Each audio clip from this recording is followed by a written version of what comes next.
Hoy me siento contigo, Alberto, y eres una persona que sabe mezclar e-commerce junto con tecnología y aparte también la parte de inversión. Y yo te preguntaría, o sea, ¿cómo te defines tú sin, no tenemos que irnos a un elevator pitch, sin definirte como si fueras el típico el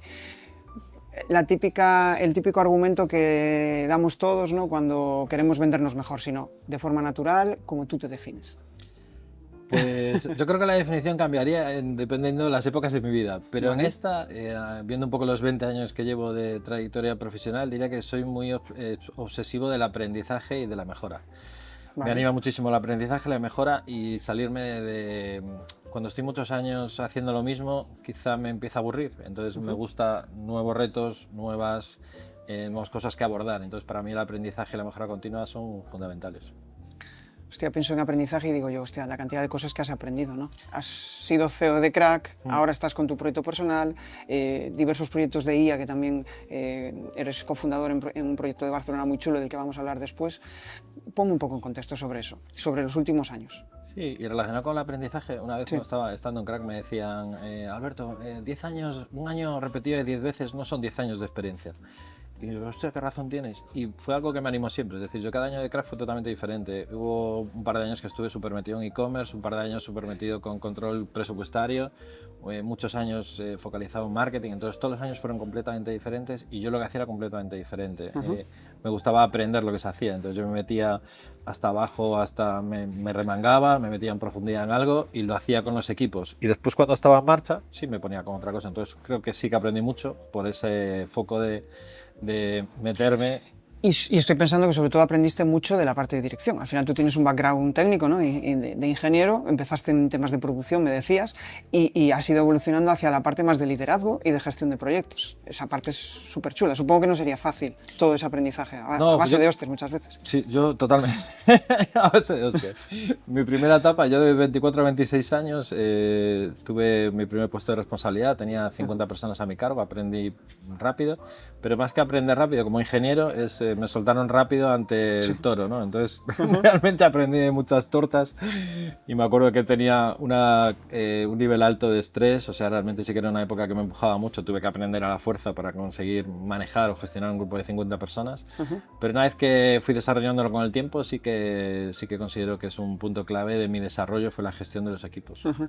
O sea, eres más de estrés que de ansiedad, es más esa parte de hacer. Yo soy más tranquilo ahora, o sea, con el tiempo, digo en la primera etapa. En la primera etapa. Incluso cuando estaba en Crack era súper tranquilo, súper tranquilo.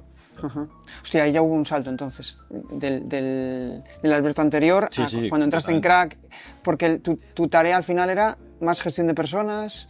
¿Cuál fue el mayor aprendizaje que sacaste como CEO de Crack? Que yo creo que eso es algo muy útil para aquellos que nos vayan a escuchar, esa parte de aprendizaje. Como CEO yo me metía, es decir, mi mayor aprendizaje, no sé si la verdad que hay tantos aprendizajes, yo aprendí muchísimo, también hay muchos errores cometidos de los cuales aprendes, pero errores no muy costosos, que es lo importante. Vale.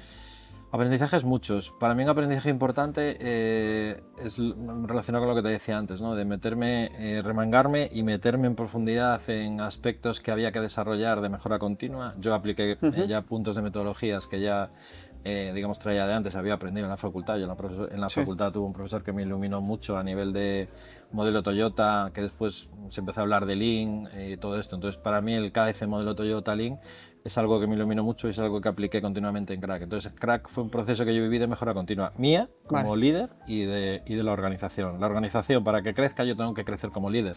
Si yo estoy en el mismo sitio como líder, la organización no crece.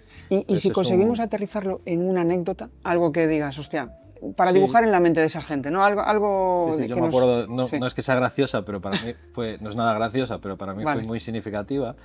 Yo como ingeniero vengo del mundo de ingeniería, donde para mí los datos son muy importantes, pero siempre, y en la evolución mía de Crack, siempre destaqué como un buen líder, o por lo menos me lo decía, ¿no? Donde la orientación a las personas fue muy importante y es parte de mi desarrollo. Pero como ingeniero para mí los datos eran muy importantes, entonces yo me acuerdo que en una etapa inicial, cuando estábamos cambiando procesos, metodologías y tal, pues el propietario de... yo hice una serie de propuestas, ¿no? Pues para reponer rápido a las tiendas en función del ritmo de ventas, todo esto que sí que tiene una base algorítmica, por decirlo así, ¿no? Sí. Y la respuesta del dueño de la compañía, que además es mi suegro y lo quiero mucho, no tiene que ver, fue, Alberto, eso es que los zapatos no son Coca-Colas, ¿sabes? Como era... Fíjate. Para mí fue la anécdota de lo de cómo llego haciendo así ¿Y qué toda la provocó eso vida. en tu cabeza? Cuando te dijo eso, ¿qué dijiste? Hostia. ¿Qué dije? Pues nada, mañana seguiremos luchando por demostrar que sí que hay patrones que se pueden dentro de la moda observar, analizar y que sí que tiene cierta reproducibilidad, ¿no? Qué bueno. Y al final sí que es lo que hicimos, mejoramos muchísimo sobre todo el tema de la disponibilidad de producto en tiendas gracias a una metodología por detrás de algoritmos y todas estas historias, y sí que es muy reproducible, con lo cual fue muy rentable la implantación. Claro. Tú tienes otra faceta desde hace no mucho, ¿no? Me decías, la parte de inversión.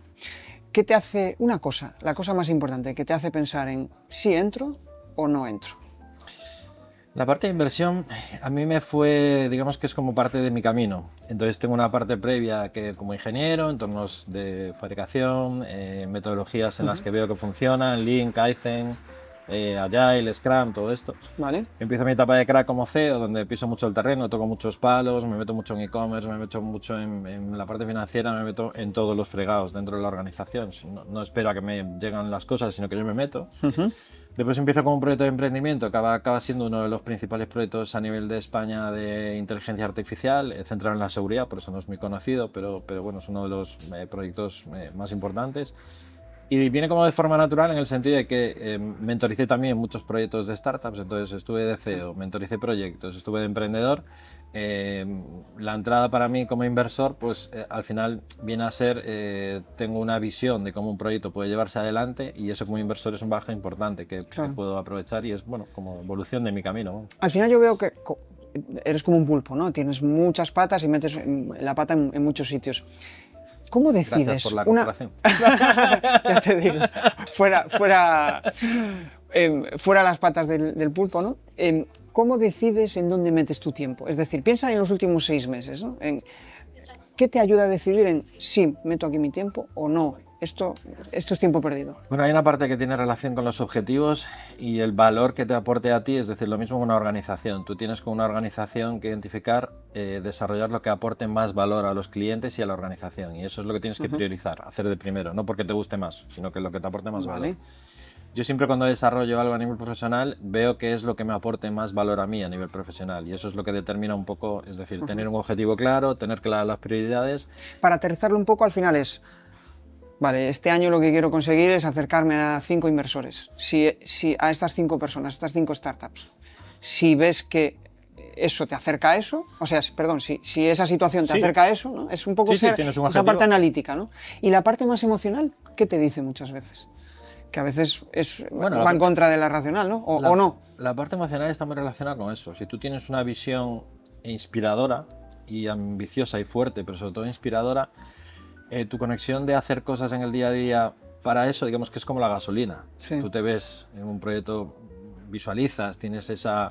es un proyecto inspirador que, pues por ejemplo, el caso de de inversión, pues al final estás hablando de, estamos en un momento donde sí hay ayuda a la gente que empieza, a los emprendedores, pues en el asunto hay un montón de ayudas, hay muchos programas en Galicia, pero una vez que empieza un proyecto necesita inversión, entonces hay una parte muy potente del objetivo, que es ayudar a emprendedores a avanzar esos proyectos, entonces eso es muy inspirador. Entonces si tú tienes un objetivo que conecta con algo muy inspirador y que te hace moverte en ese sentido porque te parece muy potente, pues es lo que te hace que te dé en el día a día, digamos, gasolina para avanzar.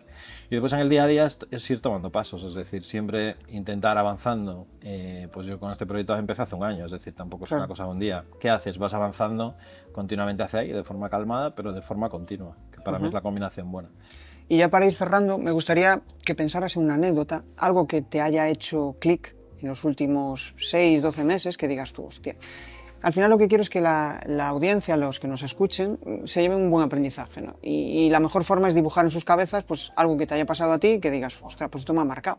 Esto ha significado un antes y un después, o no, igual ha significado simplemente pues que ahora en vez de hacer aquello, ahora hago esto.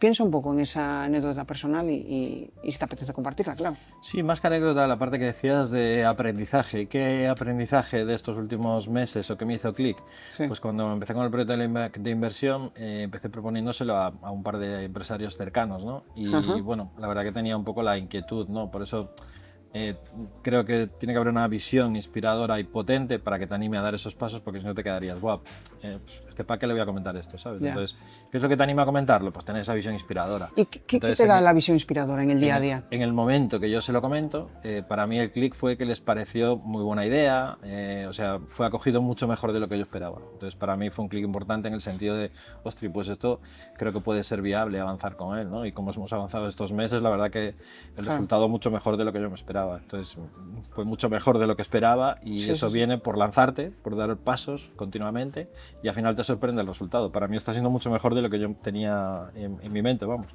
Qué bueno.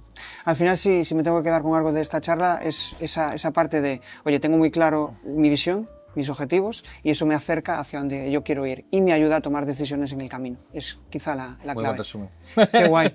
Alberto, ha sido un placer charlar contigo, Encantado, una charla muy guay, Jesús. y espero que los que nos escuchen se lleven muy buenos aprendizajes de esta. Muchas gracias.